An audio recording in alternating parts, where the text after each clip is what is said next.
Ninjago is a show that has a lot of interest in facts, and well, even though I do try my best to cover it in my Ninjago Facts series, which if you haven't seen definitely do, there are also a lot of, well, useless facts that just get mentioned in passing or get explained later on, and even though they're technically useless, I still think they're fascinating. So this is going to be the beginning of a new series, if you guys like it, that was suggested to me by Ninjaverse Edits. And well, this is just going to be where I talk about useless Ninjago facts, and I have got 10 for you in this video today. And if you knew any of them, please let me know. But other than that, let's make our way into some Ninjago facts, which are useless. Although, just as a quick little thing about what I did look for in terms of what makes a fact useless, it's basically something that you'll probably forget by the end of the video, and something that has absolutely no input on the character whatsoever, or just input on anything at all when it comes to Ninjago.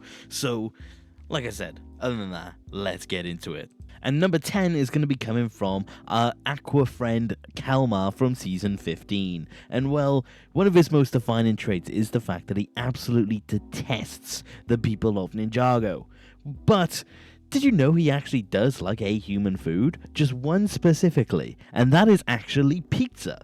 Now, I'm going to be honest, I don't know when he got the chance to try pizza, if he does it at any point during the show. I'm going to be honest, I don't remember. But the thing is that for some reason, he has picked specifically pizza as the only food he allows from the human race. Other than that, it is purely fish food. But, yeah, this definitely sets the tone in the video. Like I said, you're not going to be able to look at Kalmar any differently because he likes pizza. And you're just realizing what video you're in for. But number 9 is going to be coming from Cole, the Master of Earth himself. And did you know his favorite genre of music is actually soft rock? Again, that is correct. No input on the character whatsoever. This doesn't redefine Cole, but it also does kind of say a lot about Cole and kind of represents him in a way if you think about it. You know, soft rock. He is probably one of the more emotional characters from the show. He's one of the more soft characters, one of the more involved characters to say the least. And also he's the Master of Earth, so soft rock almost makes sense, and honestly, not a bad choice. So yeah, turns out Cole really likes some soft rock in his spare time. But let me know if you like soft rock as well.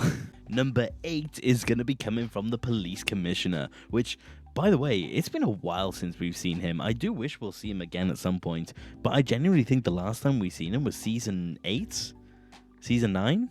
I'm not sure. Do we see him again after that? I really don't know. Maybe in March of the Oni? But yeah, it's been a while since we've seen him. And, well, did you know, well, everyone knows he likes to make model boats, but did you actually know the reason why? Well, according to Tommy Andreasen, the police commissioner actually likes to make model boats because it relieves his stress. And, well, again, certainly worse ways to spend your time. I mean, there's certainly more therapeutic things, in my opinion, but also miniature boats. Yeah, that's another great one. Oh, he was in season 11. I can't remember when we actually see him or not. This is less of a useless fact and more me thinking about the police commissioner. Did he just disappear after season 11? I don't know. Let me know. Well, rambling aside, let's actually get on to number 7. And this one's actually going to cover the Explorers Club. And, well, did you know they actually do have a full list of requirements to be able to join them? To be a part of the Explorers Club, you actually do require about 10,000 hours of exploration, which is the equivalent of about 117 full days, or about 14 months. So, it's not exactly easy to get in there, is it? And the thing is that it's very easy to actually get your membership revoked or suspended. And if it is, you're denied entry to their building, which is a shame if you've got stuff in there. But say if you went missing, the membership is either suspended or revoked, depending on whether or not you lived. And if you do have any personal items after that, they would be sent to your family members. But say if you do survive but it was still revoked, getting it back would take several years. So they don't exactly make it easy, do they? But hey, would you want to be in the Explorers Club? But bringing us to number 6, we're going to talk about the Ninja. And, well, for some reason, they have a weird little aspect to them that's exclusive to the pilot and we never saw again. Yeah, for some reason in the pilots, if the ninja wore their hoods, there was this weird muffle effect on all their voices. And of course, it was to represent the fact that their mouths were covered. But we see it in the pilots, and that is about it. They are fully clear voiced outside of that. So I don't know why they got rid of that for anything else apart from the pilots, or why it was in the pilots to begin with, but I guess it's something to do with the fact that they probably didn't consider a full series at that point. But yeah, if you look at the pilots, their voices are very clearly muffled, and it just stops afterwards. And I think even in season 2, where you get the episode Wrong Place, Wrong Time, I think they actually take it out of that episode, because they do obviously do some polishing for the pilots for that episode, which is ironic because that episode's a mess. But yeah, they're muffled in that very specific instance of the show, and I don't think we ever got an explanation on why. God, you're really realizing what kind of video this is. Anyway, number 5, and this one's going to be about Chen.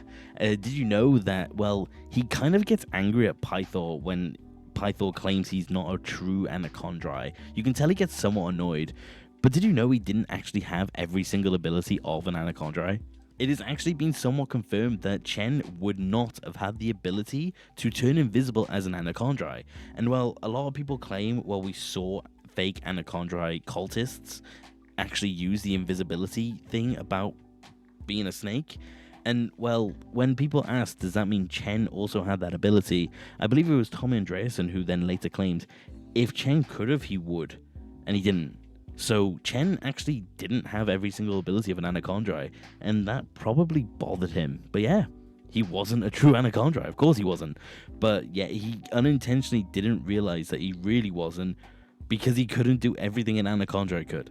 Coming in at the number 4 fact, it's that every single time we see the ninja in the Temple of Light, did you know that all of them just don't stand where they're actually meant to?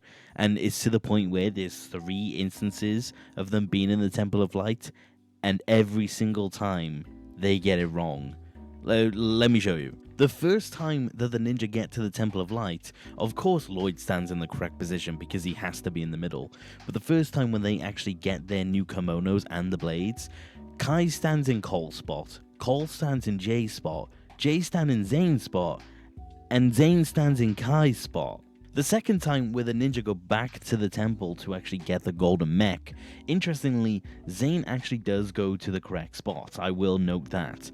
But Cole goes to Jay's spot, Jay goes to Kai's spot, and Kai goes to Cole's spot. It's so weird, I just don't think they noticed. And then just to finalize things in Season 3 and Rebooted, when they go and get their powers from Lloyd, Jay stands in Cole's spot, Zane stands in Kai's spot, Cole stands in Jay's spot, and Kai stands in Zane's spot.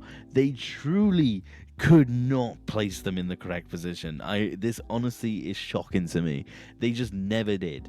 But yeah, it's kind of useless because it doesn't matter in the grand scheme of things. But little did you know, basically only one of the ninja in 12 different instances actually stood in the correct spot. That's kind of jarring.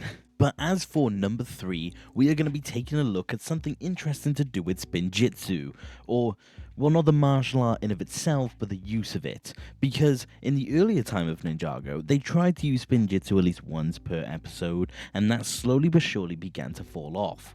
But that wasn't until Season 5 where they learned Airjitsu. And honestly, Spinjitzu definitely took a bit of a back burner in this time, because after the ninja did learn Spinjitzu, in the episode Grave Danger, that is when we saw it pop back up. And Zane was in fact the first person to reuse Spinjitzu after learning it.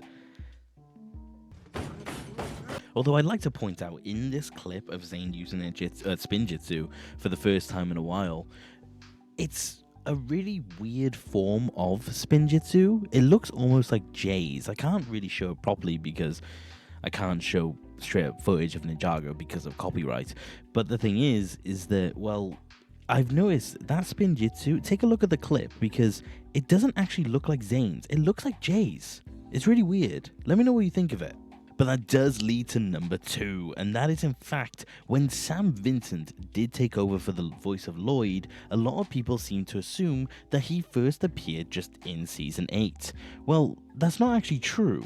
Turns out Sam Vincent actually first outs himself as Lloyd in the Master of the Fourth Dimension short video that was played, I believe, in Legoland. I actually don't know where it was played specifically, but that is Sam Vincent's first official outing of Lloyd, and it's actually quite interesting to see because in this short, they actually used the Season 7 designs, and well, it's interesting seeing pre-movie Lloyd with post-movie Lloyd voice, but that short in of itself is just very strange. If you've never seen it, take a look and let me know what you think of Zane's face.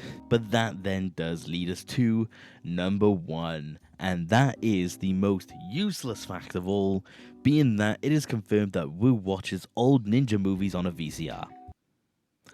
So thank you guys for watching. I hope you enjoyed the video. Let me know if you want to see more of it. Thank you for watching. Like I said, take care. Okay, bye.